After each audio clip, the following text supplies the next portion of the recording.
Lunch box రెసిపీస్లో మరో వంటకం add అయింది. అది బ్రోకలీ క్యారెట్ వేసి మసాలా కర్రీ. ఈ కర్రీ ఎలా చేయాలో చూద్దామా? అసలు బ్రోకలీ ఉపయోగాలు ఏందో చూద్దాం. ఈ రోజుల్లో క్యాన్సర్ అనేది కామన్ అయిపోయింది.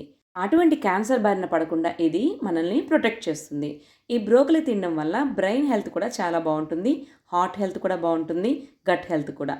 దీనికి కావాల్సినవి మసాలా వేయడానికి పచ్చి కొబ్బరి, అల్లం, వెల్లుల్లి, ఉల్లి వీటన్నిటిని ముక్కలుగా కట్ చేసుకుని మిక్సీలో వేసుకొని మెత్తగా పేస్ట్ చేసుకోండి. ఇప్పుడు స్టవ్ పైన కుక్కర్ పెట్టి ఆయిల్ వేసి చెక్క, లవంగం, సోంపు వేసి అది వేగగానే టమోటాలు కూడా వేసి బాగా వేయించండి. అది కాస్త మగ్గాక ఈ పేస్ట్ వేసి తీసుకున్నాం కదా, మసాలా పేస్ట్, ఉప్పు, పసుపు, కారం, ధనియాల పొడి కూడా వేసి బాగా వేయించండి. ఆ తర్వాత క్యారెట్ ముక్కలు, మనం ముందుగా తరిగి పెట్టుకొని శుభ్రంగా చేసుకున్నటువంటి బ్రోకలీ కూడా వేసి కాస్త మసాలా పట్టేంత వరకు అటు ఇటు కలుపుకొని వేడి చేయండి.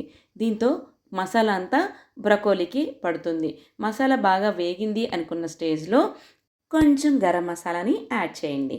తర్వాత కాసింత నీళ్ళు, మళ్ళీ కరివేపాకు, 2 పచ్చిమిర్చిని కూడా చీల్చి వేసేసేయండి.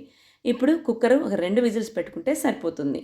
చూడండి, ప్రెజర్ పోయాక మూత తీస్తే కమ్మటి కర్రీ అనేది రెడీ అయిపోతుంది.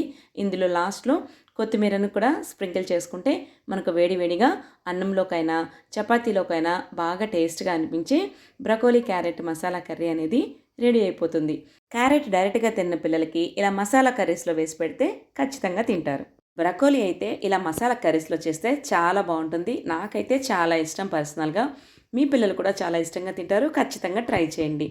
మన ఛానల్ ఫస్ట్ టైం కనుక చూస్తున్నట్లయితే ముదిరెడ్డి సారీస్ కిచెన్ని సబ్స్క్రైబ్ చేసుకుని మీ ఫ్రెండ్స్ అండ్ ఫ్యామిలీ మెంబర్స్కి షేర్ చేయండి. మీ లైక్స్ అండ్ కామెంట్సే నాకు మోటివేషన్. మరో వీడియోతో మళ్ళీ కలుద్దాం. అంతవరకు టేక్ కేర్. Bye bye.